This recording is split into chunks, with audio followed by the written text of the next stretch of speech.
Ni wanawake wafanyabiashara katika soko la Sido wakicheza na kuimba hawajali kuna mvua, lengo ikiwa ni kuhamasisha wafanyabiashara jirani na soko hilo kuchangia chochote kwa ajili ya kwenda kuwatembelea watoto wenye mahitaji maalum. Hapa ni baadhi wanaeleza nini kilichowasukuma kuwatembelea watoto hao wenye mahitaji maalum. Majina naitwa Lucia Mbala. Mimi ni mfanyabiashara wa mafuta pale Sido. Azimio letu ni kuwaona watoto yatima. Wakina mama tuwe na hekima kwa watoto wetu. Jina naitwa Lydia Owoya. Miezi kama miwili tumepata jambo la kutafakari la kufanya matendo ya huruma pamoja na watoto wetu kwenye vituo yatima viwili cha Msalaga pamoja na Nuru Yole ya Kati. Tunamshukuru Mungu sana kwa ajili ya wamama ambao wamejitoa. Siku ya leo ilikuwa na mvua, lakini wamama hawakusita, bado waliendelea kuchangisha na kupata kidogo ambacho tumeweza kuja kuwaona watoto wetu. Kwa kweli ushauri ambao naweza nikatoa kwa wamama ni kwamba waone tu kwamba kupata mtoto ni jambo la baraka. Kwa hiyo wasitupe watoto, wawalee kwa sababu ni msaada kwetu kwa wakati ujao. Kwa majina naitwa Placidia Salvatore. Kwa kweli na washauri akina mama wenzangu, hata wa binti zetu, hata mtoto wako akibeba mimba, usiwe mkali, kaa naye, ongea naye. Hiyo ni kuepusha hivi wanavyotupa watoto. Unakuta mtoto ameokotwa barabarani, sio kwamba anakuwa hana mzazi, anakuwa na mzazi, lakini kutokana na ukali wetu sisi wazazi, unakuta binti anaogopa, anabeba mimba, anazaa mtoto, anamtupa barabarani. Baada ya kukusanya walichojaliwa, wafanyabiashara wa soko la Sido wakachanganya na chakwao, wakaanza safari ya kwenda katika vituo Nuru Orphan Center na kituo cha Amani Msalaga. Hapa wanakabidhi msaada huo kwa wasimamizi wa vituo. Kwa majina anaitwa Josephina Mbilinyi, ni mwenyekiti wa wanawake wa Sido.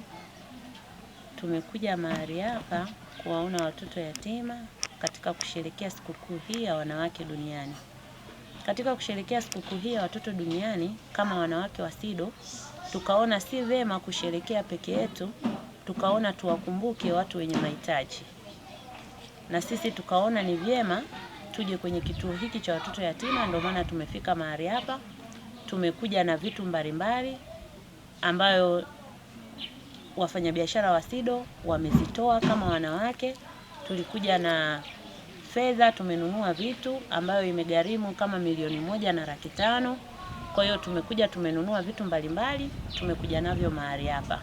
Kwa hiyo sikukuu hii ya wanawake, sisi kama wanawake wafanyabiashara wa Sido tumeamua kuiadhimisha kwa kusherehekea na watoto yatima. Majina naitwa Shali Rafaeli Mwanji.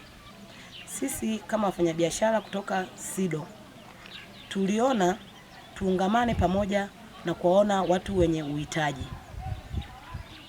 Tumetembelea vituo viwili.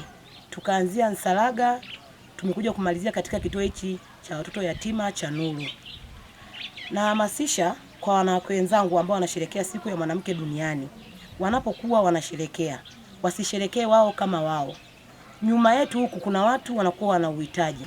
Kwa mfano, wazee wasiojiweza, watoto yatima na watu wapo magerezani, kuna wagonjwa wako mahospitalini. Tulikuwa tunawahamasisha na wenzetu watakao sherehekea hizo siku zinazofuata waguswe kwenda kuwaona watu wenye uhitaji.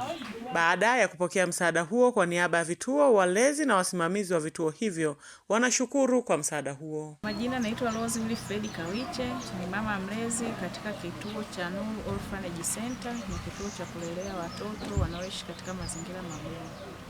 Nimejisikia vizuri kuona wanawake wenzangu wamekumbuka wahitaji, wamefanya jambo jema na jambo zuri hata mbele za Mungu kuwakumbuka watoto hawa.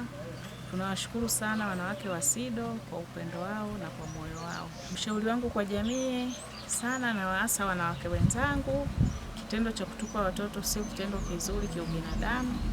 Kwanza unampotezea mtoto haki zake za msingi. Mimi ni mama mlezi, ni mzoefu kulea watoto, nimelea muda mrefu sana kama miaka 19. Nimeona changamoto nayoiona kwa watoto hawa, wanahitaji kulelewa wakiwa kwenye familia kama baba na mama, watoto wanajisikia vizuri. Lakini wanapolelewa mahali hapa.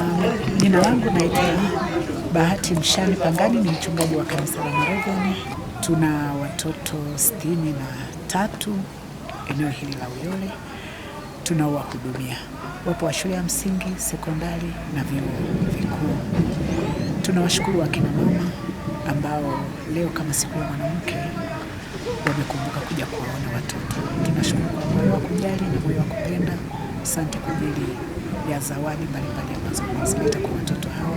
Tunashukuru kwa kuturahisishia kazi ya kuhudumia hawa watoto. Kutoka mkoani Mbeya, Jacqueline Mwangama, Clouds Habari.